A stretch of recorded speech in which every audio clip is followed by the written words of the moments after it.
एक बार की बात है। एक गांव में दो लड़की रहा करती थी। एक लड़की का नाम निशा था तो दूसरी लड़की का नाम अंजलि था। वह दोनों लड़की एक ही घर में रहती थी। निशा की माँ अब इस दुनिया में नहीं थी, लेकिन उसके पिता दूसरी शादी कर लिए थे, जिसके कारण अब निशा की एक सौतेली माँ और बहन भी थी। निशा की सौतेली बहन अंजलि ही थी।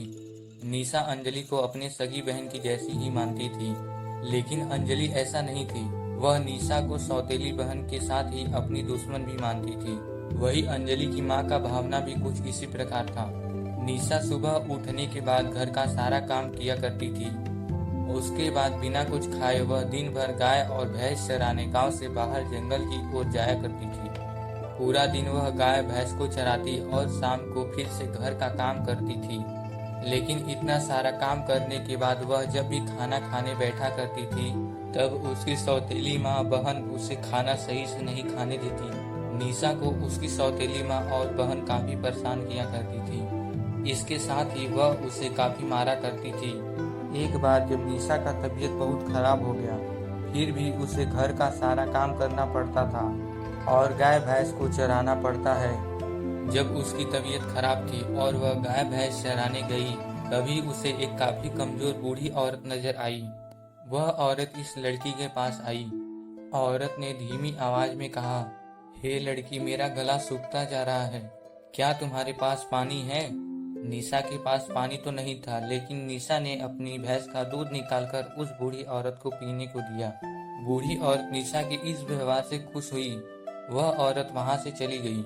अगले दिन वह औरत फिर निशा के पास आई और पीने को पानी मांगा तो निशा ने उसे भैंस का दूध दिया। दूध को पीने के बाद वह औरत फिर वहां से चली गई। यह बहुत दिन तक चलता रहा।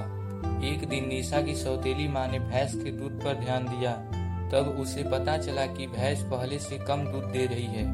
सौतेली माँ ने सोचा कि निशा ही दूध पिया कर रही है, इसलिए उसने निशा को खूब मारा और कहा कि अगर अब भैंस का दूध कम हुआ तो मैं तुम्हारी जान ले लूंगी। आज के बाद तुम गाय भैंस को चराने नहीं जाओगी। अगले दिन निशा गाय भैंस को चराने नहीं गई। बस वह सारा दिन रोती रही। उसने सारा दिन बस काम किया और कुछ भी नहीं खाया। रात के समय जब निशा रो रही थी, तभी उसके सामने एक रोशनी दिखी। देखते ही देखते वह रोशनी बढ़ती गई।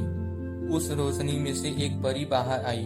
परी ने कहा, निशा तुम डरो मत, मैं एक परी हूँ, मैं तुम्हारी मदद करना चाहती हूँ। तुम मेरी परीक्षा में पास हो गई।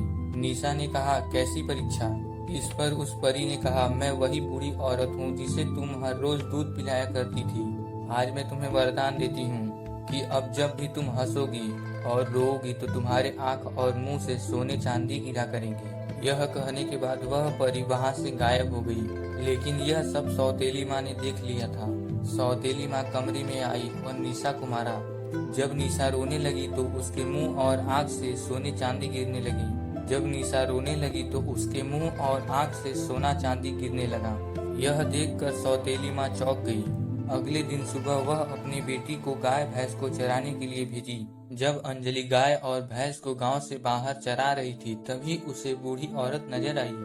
वह बूढ़ी औरत अंजलि के पास आकर पीने को पानी मांगा। अंजलि ने कहा, मेरे पास पानी नहीं है।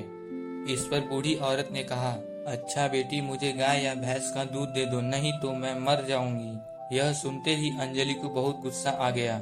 अंजलि ने बूढ़ी औरत को अपने पास से दूध काटते हुए भगा दिया। जब शाम को अंजलि घर आई तो उसने माँ से सब कुछ बताया।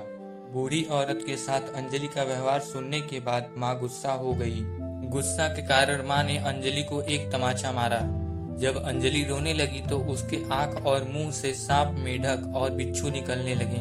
यह नजारा देख दोनों पागल सी हो गईं। लेकिन सौतेली माँ समझ गई कि यह सब उस परी का काम है।